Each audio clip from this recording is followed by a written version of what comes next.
커피를 이해할 때 우리는 자주 맛만 보지만 사실 한 잔의 인상은 산지와 품종, 가공과 로스팅, 추출과 시장 구조까지 길게 이어져 만들어집니다.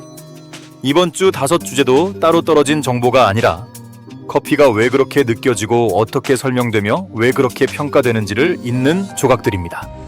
오늘은 한 잔의 인상이 만들어지고 읽히고 값이 붙는 과정을 한 흐름으로 정리해보겠습니다. 먼저 케냐 커피가 왜 유난히 선명하게 느껴지는지부터 보겠습니다. 여기서 선명하다는 말은 그냥 신맛이 강하다는 뜻이 아니라 블랙커런트와 베리, 시트러스 같은 향미가 비교적 깨끗하게 나뉘어 보이는 구조를 뜻합니다. 그러니까 케냐의 인상은 자극적인 산미보다 한 모금 안에서 맛의 경계가 또렷하게 보이는 컵에 더 가깝습니다. 그 바탕에는 1400에서 2000m 고지대 환경이 있습니다.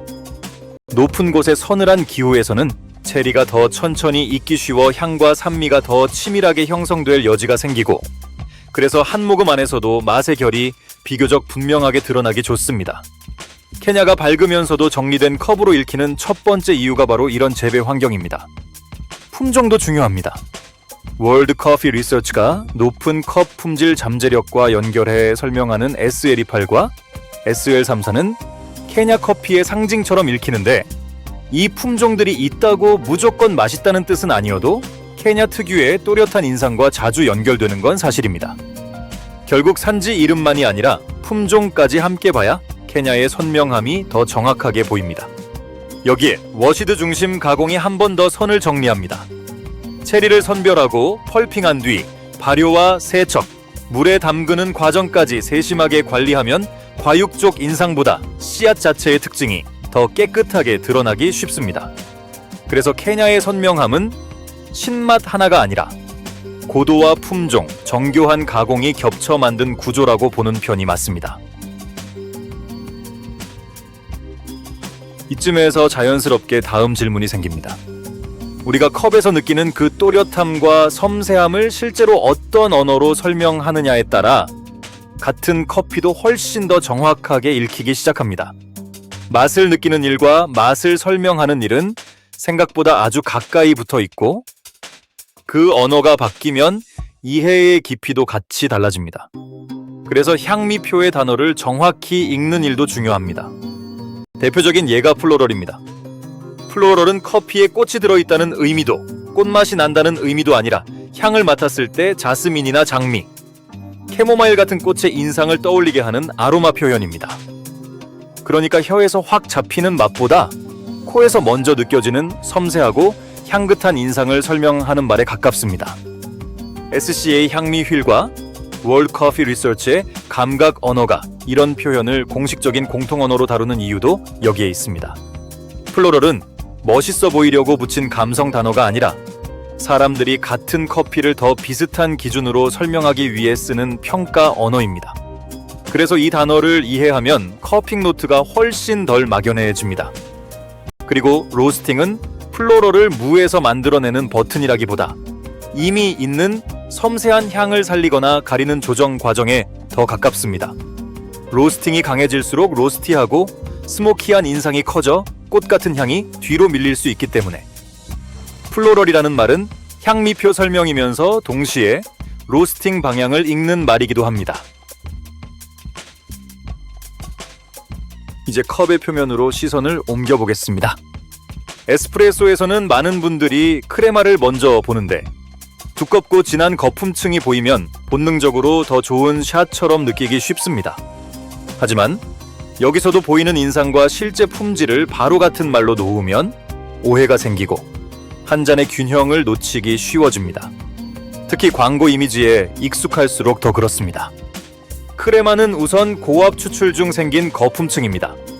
로스팅 뒤 원두 안에 남아있던 이산화탄소와 커피 성분이 압력 변화를 만나 만들어내는 물리적 결과라서 보기 좋은 왕관일 수는 있어도 그 자체가 맛의 성적표는 아닙니다.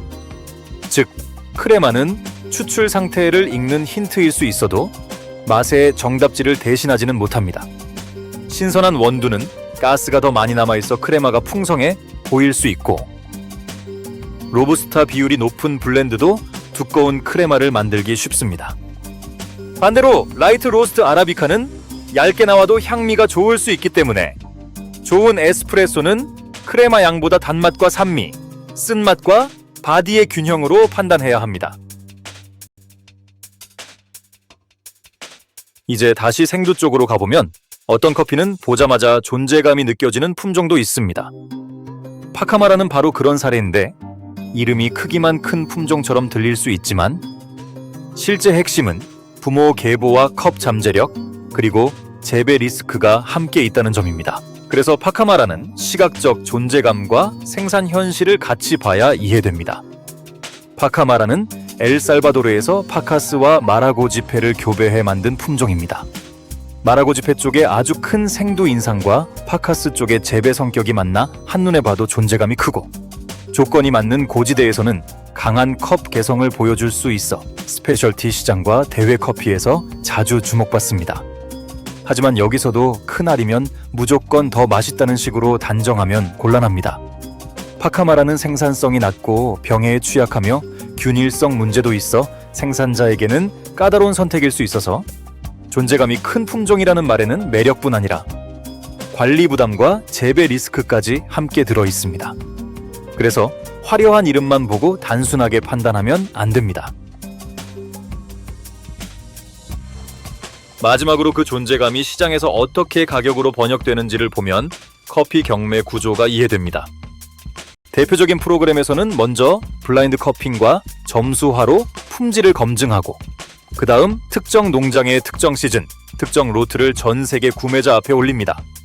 가격은 화려한 홍보 문구보다 먼저 컵 안의 검증에서 출발하는 셈입니다.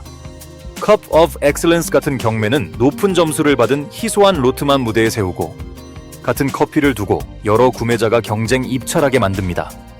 그래서 가격은 점수 하나만으로 자동 결정되는 것이 아니라 검증된 품질과 희소성, 순위와 수요가 겹치면서 올라가고 그 과정이 생산자 보상과도 연결됩니다.